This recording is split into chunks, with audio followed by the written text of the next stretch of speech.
welcome to Empire with me, Anita Arnon. And me, William Dalrymple. Right, our very special guest. You don't need me to tell you because you've been riveted since Tuesday. I know you have. It's Vincent Brown. And he's written this amazing book that we talked a little bit about in the first part of this two-part podcast, Tacky's Revolt. We didn't even get to the Tacky of the Revolt until the last minute. No, till the last minute. I mean, it reminds me of my sort of history revision that I did at school. It's like, just do everything else except the thing. The thing. Okay. You're going to be examined on. That's just terrible, but it's how I roll. Okay, so tell us about Tacky. What do we know, and what do we think of his arrival in these lands, and what does he think? Just in the last minute of the last podcast, you actually used the word Chief Tacky. Do we know that he was a chief on the West Coast, or? So we actually don't know as much about Tacky as we know about Opongo, Wager, who I described in the last episode of the podcast. We know that he arrives kind of as a grown man, but perhaps a young man, and that we do know that Tacky or Techi is a title for a chieftain, a Ga chieftain in West Africa, in the Gold Coast. There are other Techis, actually. There's a Techi who's a leader of a slave conspiracy in Antigua in 1736. And there's this Tacky or Techi in the parish of St. Mary who leads Tacky's Revolt in 1760. So we don't know that much about him. We don't know exactly when he arrived, but we know that he worked on frontier plantation in Jamaica. And this is an estate that kind of overlooks the bay of Port Maria and the town.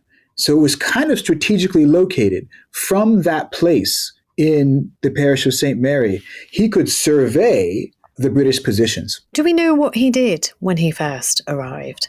We know that he was probably some kind of headman on a sugar plantation.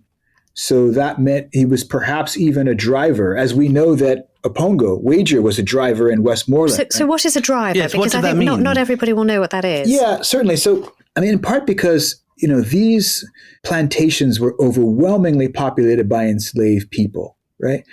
There were not enough white people to assume all the positions of authority. And what wound up happening is certain enslaved people would be promoted to oversee others, and then the white overseer would be the line manager to the line manager drivers. Over them. Yeah, great, thank you. And so, you had these kind of divisions, gradations of hierarchy, even among enslaved people.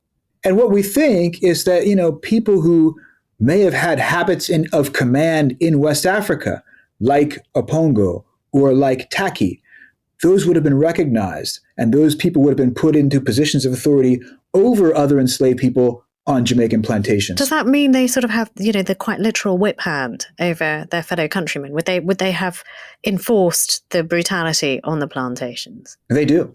And so often the kind of direct enforcers of what we can call white brutality on plantations are in fact Black people.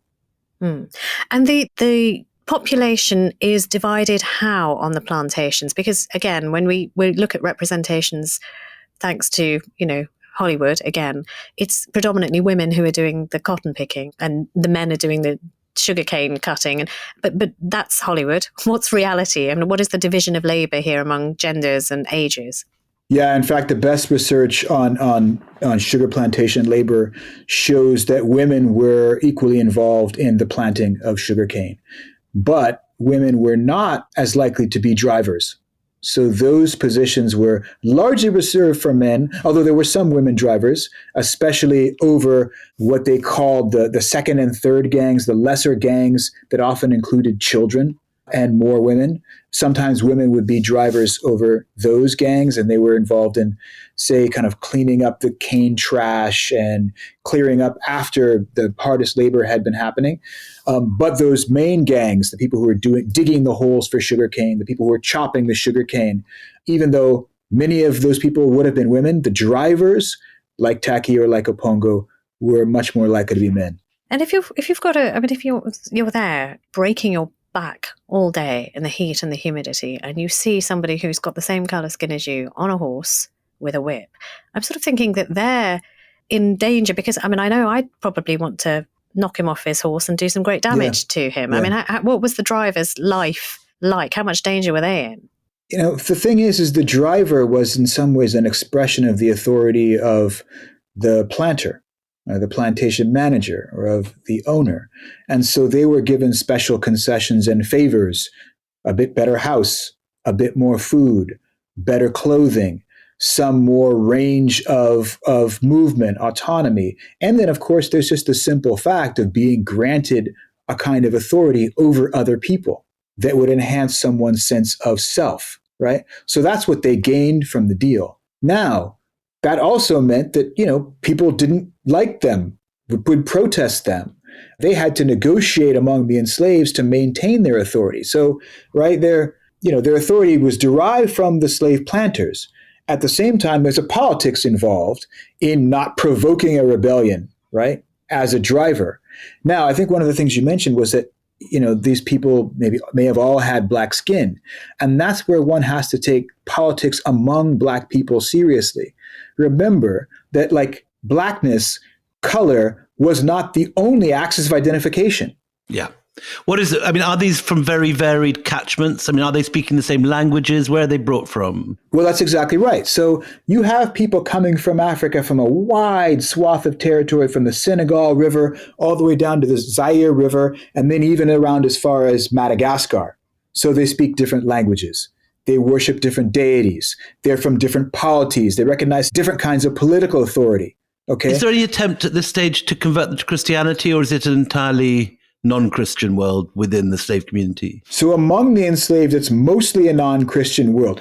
Many of your listeners will not know, however, that in West Central Africa, right, there were many Catholics. In fact, the Kingdom of Congo formally converted to Catholicism in 1491, a year before Columbus sailed the ocean blue. Yeah. So from 1491, right, on through the 19th century, the Kingdom of Congo maintained a relationship with the Catholic Church. And so there were many converts in West Central Africa that were at least exposed to symbols of Christianity. And, many were also committed Catholics, right? Those people were in Jamaica as well. But for the most part, right, Christianization in the broadest sense didn't really happen until missionaries began to arrive in the second half of the 18th century.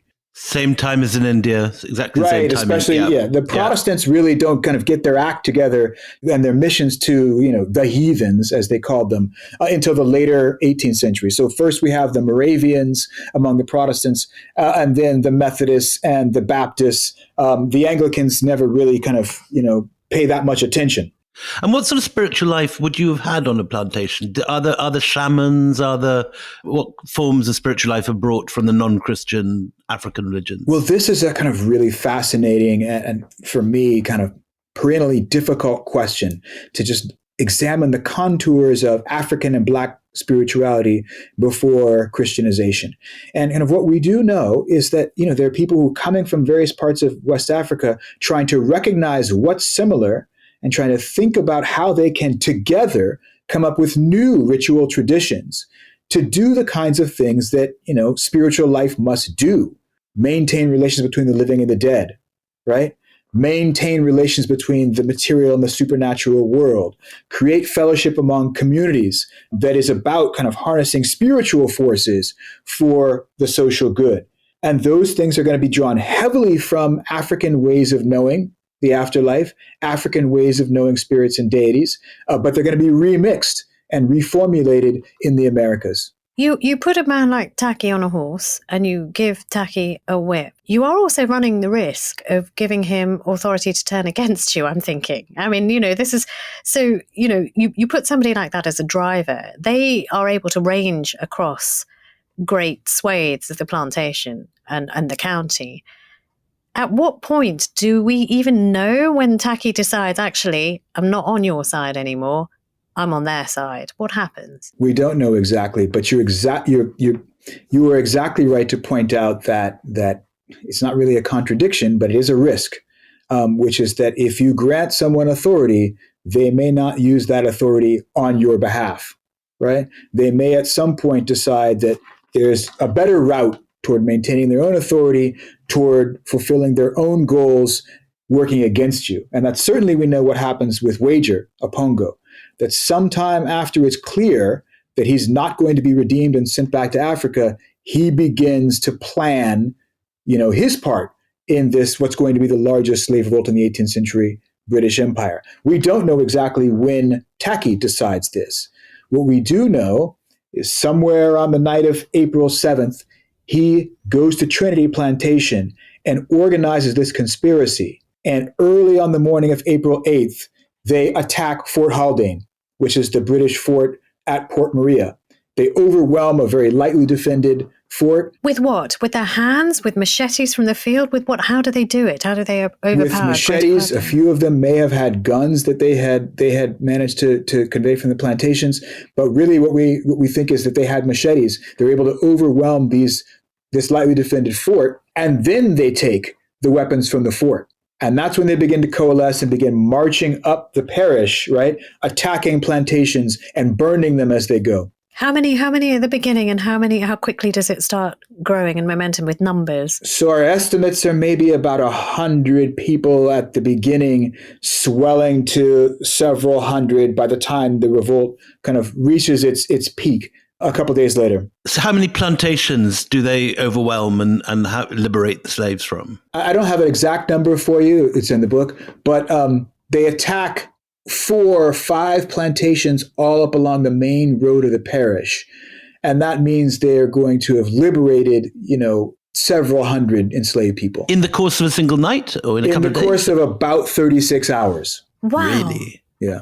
Okay. So it's well coordinated and it's well organized. It's extremely well coordinated. And that's why kind of one of the common ways of thinking about these revolts as just reactions to the brutality of enslavement doesn't quite capture the kind of intention and strategy and tactics that's involved in staging this kind of revolt. I think that's better captured by thinking about them as wars. So, I mean, I have a question because, this is like, you can't pick up the phone and say, tonight's the night, So how do you pass the word from one plantation to a plantation, 4 plantations down, that tonight is the night? I mean, sometimes I've heard music plays a part in this, that, there are coded messages is that right? Is it through music and song that the message and drums that it's passed on? How? Yeah. Well, it's a good question. What we know is that, look, because so much of the population was enslaved, all the people who convey goods and therefore information from plantation to plantation are themselves enslaved as well, right?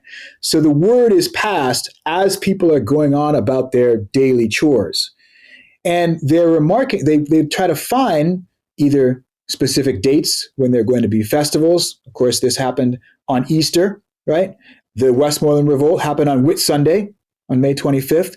So they find and remark on specific dates or specific phases of the moon, right? Or specific events like the departure of the fleet. So there are all of these ways of kind of timing these kinds of events to say, when this happens, and we all know what this kind of event signifies, that's when the time for the revolt is going to be. And is there any indication that Tacky has military training from his past, that he's coordinating in a militarily advanced way? Yeah. I mean, what we know is that the way they fight this campaign against the plantations is similar to the way Gold Coast warriors fight their campaigns against each other. How fascinating. So explain that more. That's interesting. Yeah. So what they often do is they form small bands and they skirmish. They hit and run, skirmishing with British forces, with the militia first, and then the British Army, and then even Marines from the Royal Navy, and burn plantations along the way to signal that this uprising is happening. That's the second,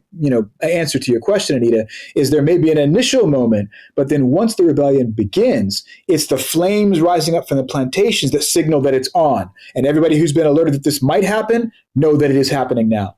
And any indication on an overarching aim? Are they trying to take over the island or just get revenge? Or do we have any notion of what they're after? So they obviously didn't leave their strategic plans behind for us to find. So we don't have with any certainty an answer to that question. But by mapping the way they moved across the landscape, I think it's possible to discern some of their strategic intentions. So for example, in the parish of St. Mary, these Africans move up the main road to the parish. They don't immediately go to the mountains, say, to form Maroon communities, independent communities that can be defended from the British. We haven't mentioned the Maroons before, so just explain the Maroons. So from the time the British first took the island from the Spanish in 1655 as part of Oliver Cromwell's Western design, right? The Western design largely fails to dislodge other European powers from the Americas, but they do manage to take Jamaica from the Spanish in 1655. When they do, small groups of slaves that the Spanish had flee to the mountains, and they continue fighting the British through the end of the 17th century on into the 18th century. As they do, uprising after uprising, their forces gather. So that by the 1730s, they're fighting a protracted war with British colonists. And the British don't even know that they're going to be able to keep the island, right? This fighting gets so hot in the 1730s, a lot of planters think that they're going to have to abandon their enterprises altogether. What finally happens then is the British sue for peace. And so treaties are signed in 1739 that grant the Maroons their autonomous existence in their mountainous encampments, but also require the Maroons to police future slave revolts and capture runaways for the British. Why do they agree to that? It's a diplomatic concession to maintain their own freedom, right? So these wars against the British were just as hard on the Maroons as they were on the British colonists. And this isn't just in this island, is it? I've come across similar stuff in Réunion. Yeah. I mean, this is a common tactic. When the colonists cannot win, they try to sue for terms of peace that will still allow them to maintain their control of these colonial territories. And one of the things is the Maroons are highly adept at fighting on this terrain. And so by treaty, the British obligate them, in order to maintain their own freedom, to police future slave revolts. In the case of Tacky's revolt, they do. Is that what happens when Tacky's revolt kicks off? Do the Maroons come down from the mountains with their muskets or whatever they've got? Tacky's revolt is the first big test of this diplomatic arrangement that the Maroons will help to suppress future slave revolts. And in the case of Tacky's revolt, they do. Right. Okay. So how long does the momentum build before those men come down from the mountains? So have you got a militia fighting them at first? What's the order? So there's a pattern that you see in the suppression of these slave revolts, and you certainly see it playing out in the course of the Revolt of 1760, which is that the first on the scene are the militia. The colonial militia that's drilled and trained on their parade grounds really is comprised of the overseers, the bookkeepers, the plantation managers. Someone will notice there's a rebellion, ride from plantation to plantation, and collect all the white people to go and make an attack. And they will number in their tens, their hundreds? I mean, how many are we talking about? Yeah, probably in the dozens and scores. Right, okay. Right? Now, these militia attacks are generally unsuccessful, especially in these early stages of Tacky's revolt, in part because the Africans often have military experience. Often these people are trained fighters who've been involved in African wars. And the planters may not. And the planters may not be. And the Africans are more accustomed to fighting and even training in the kinds of tropical terrain that they find in Jamaica. So, the militia are, not generally extremely successful. And then you have British Army forces, right? A bit more successful because more disciplined and better trained.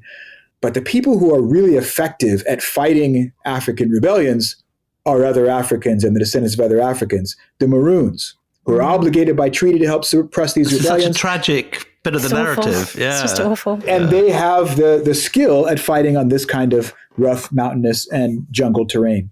So how long before they put down this particular rebellion? So this early phase of the rebellion, what we call Tacky's revolt in the parish of St. Mary, lasts less than 2 weeks, ultimately. Wow. Okay. And what sort of revenge is taken on the defeated forces? People are just summarily executed on the spot, often without any kind of trial. Heads are cut off, extreme tortures are meted out to try and gather information on what's happening. Kind of the whole, again, catalog of brutality that you see in counterinsurgency and suppression. Yeah, and also you talk about actually some of those who rose up in revolt taking their own lives because they just can't stand the idea of losing. That's right. I mean, when it becomes clear that this revolt is not going to be successful, many of the fighters end up taking their own lives before they can be captured. You write somewhere about coming across a tree hanging with bodies and... Yeah, in fact, that's something that emerges from the diary of Thomas Thistlewood again, where he talks about, dead Africans stinking in the woods. there are so many corpses in trees, dead in the woods, and hanging in the woods that the woods begin to stink of dead humanity. I hate that man so much. We haven't actually, though, explained what happens to Tacky himself. Do we know? Well, we know from the account of Edward Long, that planter historian who wrote the 3-volume History of Jamaica, that Tacky was shot by a Maroon. Okay, there's a kind of dramatic story in Edward Long that, Tacky and the Maroon were running at full speed, and he was shot at full speed. Now, we also know from Edward Long that his head was cut off, was brought to Spanish Town, where it was displayed on a pole, and that someone took the head down, as Edward Long said, unwilling to see it displayed in such an ignoble manner. Now, there are people in Jamaica, in the parish of St. Mary, who will claim, through legend and folklore, that Tacky was never killed, that somehow he escaped, he hid in a cave, he escaped, he went into this area known as Tacky Falls, this deep ravine with a major waterfall, and evaded capture. Is he going to come back to liberate Jamaica? Well, that's the interesting thing, right? Is we've kind of got the documentary record of Tacky, but of course that documentary record can't be taken at face value. Edward Long himself was a slaveholder who hated Africans and clearly was, no fan of the revolt. And then we have this legend on the other side that survives. I tend to stick with the documentary record as a historian, but I do take some cues from folklore and legend as well in terms of how I represent this. Anyway, look, this is the end of this particular phase, but it is not the end of the revolt. Join us after the break, where we talk a little more to Vincent Brown of what this has started.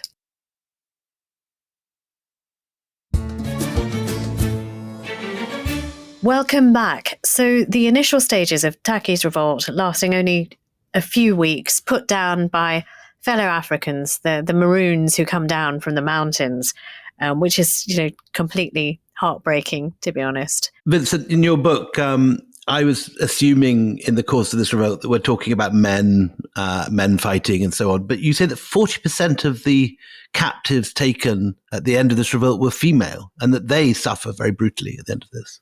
That was one of the most fascinating things that I discovered in the course of researching this, which is, we tend to think of these kinds of violent revolts as being led overwhelmingly, if not exclusively, by men. But one of the things that happened in these revolts is because the white population was so outnumbered, right? If they captured people, they didn't want to leave people to guard them. And so that's where the Royal Navy came in. Often what they would do then is put these people aboard a Royal Navy warship, and then they would go back into the parish to keep suppressing the revolt. Now, because the Royal Navy is a big bureaucracy and they like their accounting, anytime someone boards a Royal Navy warship, they've got to be listed on the muster. And so we have on the muster the first 25 rebels captured in this first phase of Tacky's revolt in St. Mary. We've got their names. And as it turns out that of those 25, 10 have what are identifiably women's names.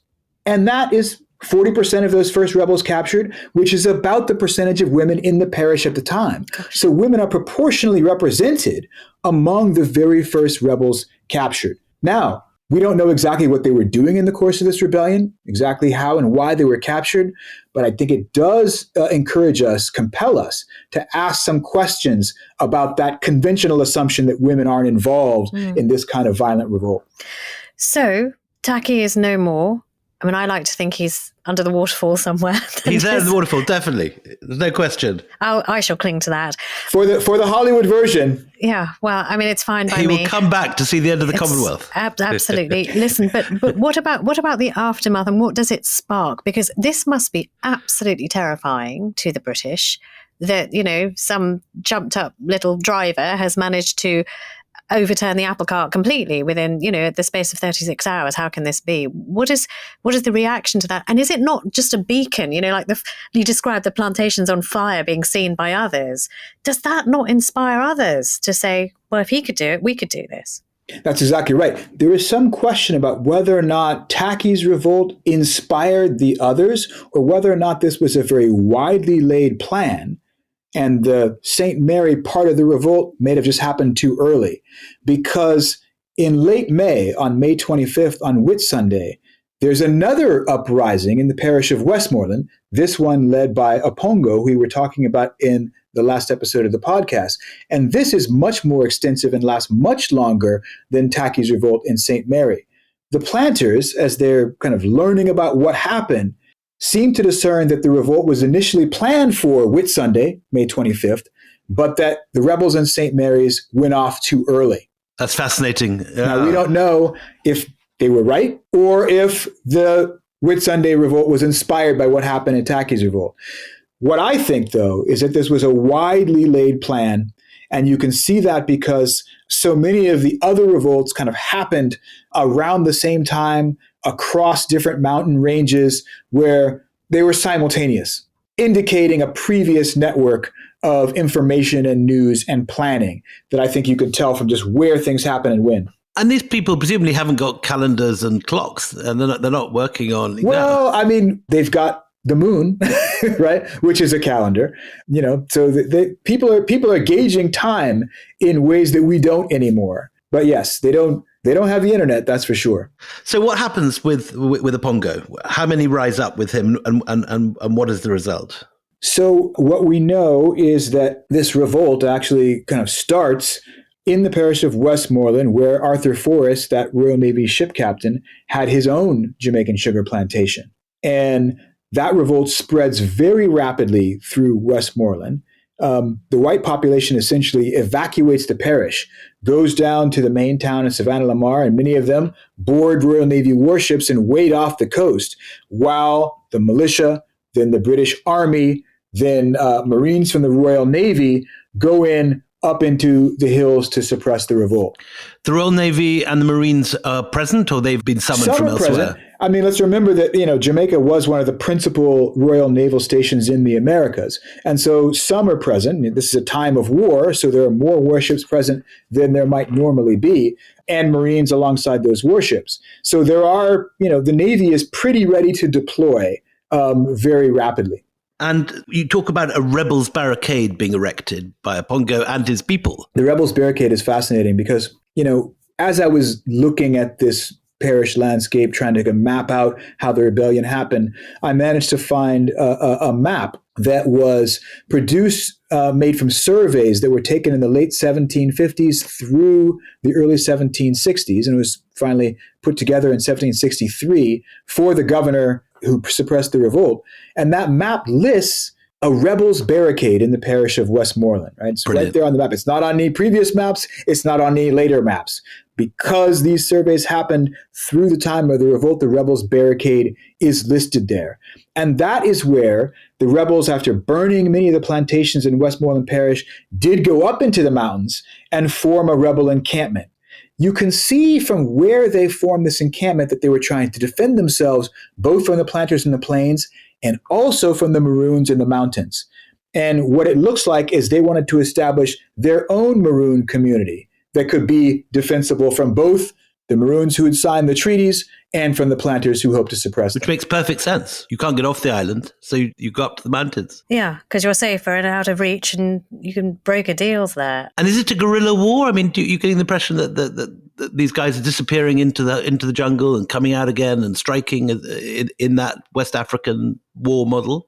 Absolutely. They're skirmishing kind of, both through the dense bush, but also up into the mountains in the way they might have in West Africa, in a way that's largely alien to the way Europeans would have fought in battle lines in Europe. And so I think you can call it one of the early kind of modern guerrilla conflicts against a major empire. He's got up to the hills. The rebel barricades are finished. What is the final stages of that revolt? Yeah. So that revolt lasts several weeks, in fact. But Apongo is finally captured, brought into town, and displayed in the public gibbet, where Thistlewood actually goes to see him. The overseer Thomas Thistlewood sees him dying. He's captured alive. Yeah, he is captured, and that's reported in the newspapers that he's captured. And then there is another rebel named Simon, who conducts a long march from the parish of Westmoreland across the neighboring parish of St. Elizabeth and into the parish after that, before he is finally captured in 1761. You compare him to Spartacus, I think, in the book. Right, because you hear Simon's name popping up again and again and again, where people kind of say, "I'm Simon, no, I'm Simon, no, I'm Simon," because this revolt is kind of laid so deeply in the hearts and minds of the enslaved population. News of this does get back to England, and I mean there is sympathy, is there not, for those people who are punished in such unspeakable ways that you've described. Is this a pivotal point in the psyche of Britain itself, to learn that this goes on in its name? Yes. So news travels in waves to various constituencies in Great Britain. First, obviously, the policymakers find out about this. And, they're mostly concerned that the strategic colony is maintained and that the profits keep flowing, right? And so, they deploy all necessary forces to make sure that this is suppressed. And they're quite happy to see that happen. But as news accounts begin to filter out, both from people who had been there and through sailors who'd been there and traveled back to the UK, the stories of the brutality meted out against the rebels and against the enslaved population become as affecting for a lot of people as the stories of white suffering that are being told by colonists. And so what you have is a kind of I guess dueling empathy. Right? There are those people who empathize with the colonists because, of course, that's the extension of us. But there are also these people who are horrified by what's being done in the name of England and of Great Britain. William Blake, famously, doesn't he, when he hears about the Haiti slave revolt, he writes beautifully about the enslaved people's situation. William Blake, actually, we know of kind of all of these engravings that William Blake made of the tortures and suffering of enslaved Africans, because he's quite sympathetic to what they've gone to. And you see these expressions of sympathy kind of all over the Anglophone Atlantic world. Even as you see people were saying, like, well, right, this is how the empire works, and this is what's got to happen. So is this a catalyst? Could you go as far as to say that Tacky's revolt and the uprisings that follow it are a catalyst for the abolitionist movement? I think the revolts of the 1760s are pivotal in this way. There is a kind of new awareness, and even, as I said, in some quarters, an outpouring of empathy, especially in places that are not as directly dependent on an enslaved population in their territory. At the same time, though, there's a new fear, right? That the introduction of all of these potential rebels from Africa undermines the security of the colonial enterprise. And so you see some of the earliest legislation passed to try and limit the slave trade as a security measure, as a kind of anti-immigration security measure in North American colonies. And this really begins to start to chip away at the prerogatives of slave traders and slave holders in such a way that, before we even see the kind of the moral campaigns against the slave trade, we see this kind of anti-immigrant campaign against the slave trade emerging. That's so interesting. So we're not getting rid of slavery. We just don't want any more of those troublemakers involved. So we're just going to pull up the drawbridge. I've never thought about it that way. Well, I mean, I think it's worth remembering that anti-blackness and anti-slavery can coexist quite comfortably. So kind of early in the wake of Tacky's revolt, there are lots of people who want to suppress the slave trade because they don't want any more black people in their territories. So at what point does slavery end in Jamaica? Because one would like to think that, and the happily ever after is, and slavery died. It was, if it wasn't Tacky, then it was a Ponga. And if it wasn't a Ponga, it was Simon. If it wasn't Simon, it was, whoever. How many more years does Jamaica have slavery? Oh, well, I mean, yes, it would be nice if kind of, one revolt was all that was needed to end slavery. But slavery doesn't end in Jamaica until the 1830s. The slave trade is first abolished by Great Britain in 1807, and then slavery continues for another 30 years. There's legislation to end slavery in 1834, and then there's a period of apprenticeship where formerly enslaved people are still largely enslaved until 1838, when slavery is finally abolished. So it's quite a long time after Tacky's revolt, and there are many revolts in between 1838 and 1760. But, one can say that slavery does end in the British Empire 3 decades before it ends in the United States. How do people think of Tacky now in Jamaica? I mean, what is the position he holds in people's imagination? Well, one of the things that's been fascinating for me is to see how the book has been taken up in a campaign to make Tacky a national hero in Jamaica. And you see this in the work of, say, activists. Like there's this one activist named Black X who's been walking across the island wearing a 30-pound chain to commemorate Tacky's revolt, to try and get Tacky recognized as a national hero. And kind of when he found the book, he realized that it could be helpful to his campaign. And it's gotten some lift from politicians even. So just recently, just a couple of weeks ago, there was a motion tabled to make Chief Tacky a national hero by a member of parliament from St. Mary Parish. Anita's too modest to say this herself, but we should say that Anita's own campaign last week also resulted in a goal, I think you could say, and we finally got a nice plaque raised in Sophia Dulip Singh's old house in Hampton Court. And Anita was there addressing it, along with the descendants of the Pankhursts, the suffragettes. Yes. Emmeline's great-granddaughter. And I got the great honour of pulling the rope to unveil it. I honestly don't think there's anything that's going to match it. So between the two of you, you are both doing very important work. These reminders are important because these people were important. So yes, I'm thrilled. I'm thrilled for you. I hope, Vincent, that you'll come back when this becomes real, and there really is a sort of a monument raised. Well, I think, these campaigns for commemoration are continuations of these battles that we're describing in the past. I mean, that's the interesting thing about it. So I was also involved in consulting with St. Peter's Church in Dorset, where there was actually a plaque in honor of someone who had helped to suppress Tacky's revolt that was right there in the church. Now it kind of became controversial. And so, the church decided they might do something about it. And they finally moved it from the church to a historic museum where it can still be studied, but it's not in its place of honor. So these campaigns to commemorate, honor, or dishonor certain figures from even the 18th century past are ongoing.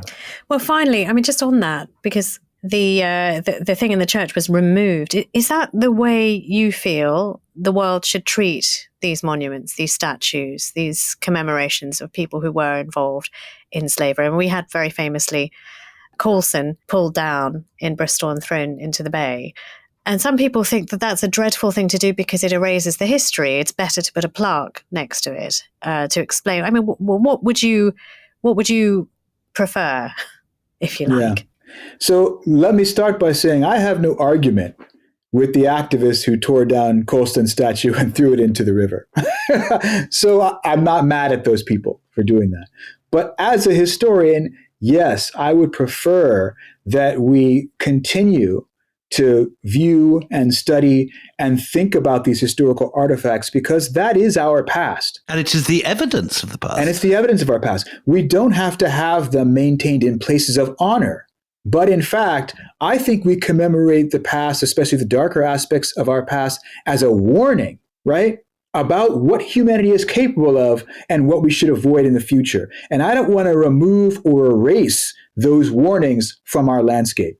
And Vincent, finally, I promise we will let you go. We've kind of held you hostage for 2 days. Finally, why is it important? Vincent's Revolt.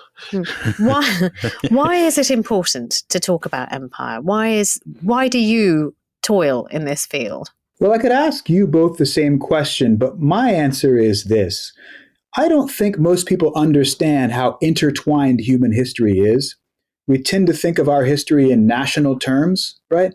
And the history of empire teaches us how connected we are to people who might not be like us. So early on when I was doing my research on Jamaica, way back in the mid-90s, I remember staying with a friend in Britain, an Indian friend, an Indian woman who was married to a British guy. It's a college-educated guy. And when he learned what I worked on, he said, yeah, why is it that Jamaicans speak English anyway? And his Indian wife said, colonialism, you bloody idiot. Why the hell do you think I speak English? Right? Now, I don't blame him for that, right? Because, I mean, as you will know, that after decolonization, British schools stopped teaching the history of the British Empire and started teaching again the history of Britain as this chain of islands off the peninsula of Europe. And so when people started showing up again from the former empire, the former colonies, a lot of Britons thought, well, what have they got to do with us? And the answer, of course, is, well, we're here now because you were there, right? But that kind of history of empire, I think, is vital to understanding the societies we live in today. And if people are just thinking of their history in narrow national terms, they won't understand why there's a plaque to someone who suppressed Tacky's revolt in a parish church in Dorset. We've had this response to so many of our podcasts, and the most common tweet we see when we log on to our Twitter site is, "I didn't learn this in school. I didn't know any of this. I have a college history degree. I did not learn any of this." And bizarrely, not only in this country, but also in India, we find so many Indians aren't learning this as well, and around the world. Yeah, although I have to say things are changing, because I didn't learn any of this, but I just was talking to my 13-year-old the other day, who is deep in the misery of revision at the moment. And he is, one of the modules in history is slavery. So there is something, that is something that would never have happened when I were a lad.